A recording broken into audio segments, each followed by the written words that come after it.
Hey guys, it's me again, coming to you live, but not really. So I apologize, this is going to be kind of a rough video because I am kind of short on time. I just want to talk briefly about a topic that I think a lot of people can relate to right now, and that is COVID burnout. So, as of the recording of this video, it is July 30th. We are almost a year and a half into the coronavirus pandemic. And I don't know about you guys, but I am absolutely exhausted and possibly more than a lot of people, not obviously more than first responders, but um, even though I don't like the label for myself, I was considered an essential worker as somebody who works in the banking industry. So banks never closed during the pandemic. Our bank was open even during the peak when everything was closed, and I mean everything. However, because the back office was so afraid of one person getting COVID and spreading it to the rest of the employees, our staff was split in half. So not only did we have to still be open during the pandemic when everyone was super afraid and anxious and confused and angry, but we had to do all this while we were perpetually understaffed. In addition, in August of last year, the brain trust in the back office of my company decided it would be a great idea in the middle of the pandemic to release the first system update in 12 years. So, between that and just everything else that was going on at the time, uh, new relationship, moving out of my parents and on my own for the first time, I reached a point very recently where I was just like, no mas, I can't anymore. I have not been able to experience any kind of a break or reprieve during this time. Now, thankfully, I have been healthy, and my loved ones, except for one uncle who got COVID, unfortunately, he's fine. But I have definitely been more fortunate than a lot of people. But still, I was reaching the point where I thought I was on the verge of a mental breakdown. I was waking up every morning with chest pains, feeling anxious, feeling nauseous, getting headaches, and I thought that I'm just done. I can't do this anymore. And I believe that a lot of people have been experiencing this as well because what we've been seeing, and it's been in the news if you've been following the headlines, a lot of people are quitting the jobs.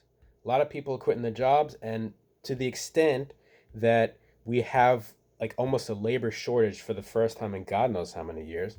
Because, I mean, not only do you have the employees who've been working a dead end job at Walmart, but now you have employees working a dead end job at Walmart who are being asked to also risk their lives. And a lot of people, very understandably so, have been saying, fuck it. I can't. I don't want to do this anymore. I am barely making a living wage, if even that. I'm working in a thankless job in which I'm treated like crap, and I don't want to do this anymore. I quit. I quit. And that is sort of what I recently did.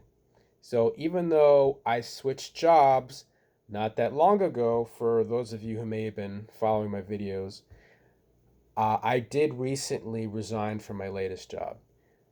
Now, in the beginning, I thought that it may have been for a multitude of reasons. Uh, Definitely, this job did not go the way I thought it would. I took this job out of desperation. I was offered a position that was, let's say, more promising than what I'd had before. I jumped at it. I didn't really think. And I kind of had the opposite problem that I had at my last job. At my last job, I hated the job. I liked my employees. I mean, my coworkers. At this job, I liked the job a lot more, but I hated my coworkers, most of them anyway. I saw a lot of shameless nepotism. I had a guy that I worked alongside that went from being almost my best friend to, as soon as he got promoted, he became a total dick overnight, micromanaging me, targeting me, insulting me, basically pushing me out. Or at least that's how I felt it was going. My boss was a dick, the complete opposite of my old boss. Very hands off, very cold, didn't feel like he gave a shit about anybody, let alone me. Ventured out of his office except when he wanted to grab something from the printer. Did not appreciate my efforts. And also, I think when all was said and done, between all those things, all the changes that have been going on in my life for the past year and a half, and the pandemic, I kind of ran out of steam. And so I had to stop for the sake of my mental health and maybe even my physical health. Now, don't get me wrong, I'm not about to just sit on my ass and do nothing for the remainder of this pandemic. I do intend to get a new job, but I thought that I did need a break for a little while to just kind of, you know, collect myself, clear my head, get myself healthy, and then once I feel that, I'm in a good enough state of mind, state of body, then I will look for another job, a better job, and hopefully things will be okay. That is my hope. But it is really, I do feel a little bit better knowing that I am in solidarity with what a lot of people in America have been feeling throughout this pandemic, that they've been working crappy jobs for crappy pay, and a lot of them are getting sick or dying or being asked to go above and beyond their pay grade, being forced to work just unholy hours and unholy conditions. And on top of all that, I got to tell you that when I was between jobs, my girlfriend, who had been furloughed from her job, she was making, I found out later, more on unemployment than I was making at my last job. I mean, just think about that for a moment.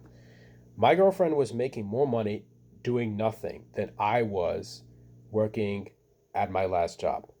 Now, a lot of people have been interpreting that incorrectly. They believe that, then, I mean, people are lazy. People are mooching off unemployment. We got to get rid of unemployment benefits. No, that's not it at all. Actually, what it really says is that uh, American companies just aren't paying their employees enough. I mean, if you can make more money on unemployment than working, full time, then that's Looney Tunes. I mean, you can't. How can you expect people to live off of like $10 an hour, $12 an hour?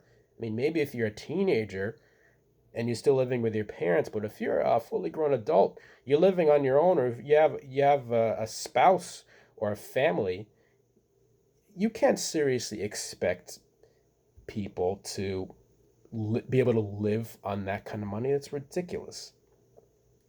And so I think that we thankfully are at a point in American history in which I believe that a lot of employers are sort of taking a second look at the way they treat their employees, thinking about, increasing wages, giving increased benefits. At least that is my hope.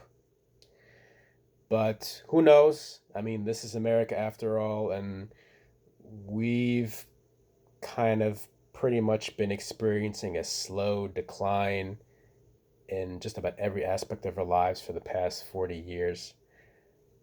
I mean, corporations are people now. But I hold out hope. I hold out hope that things will get better. They may get worse before they get better, but I have hope. I have to have hope because if I don't have hope, then what do I have? Anyway, that's my little rant. So, until next time, guys, take care of yourselves, stay healthy, stay safe, and I'll see you again soon.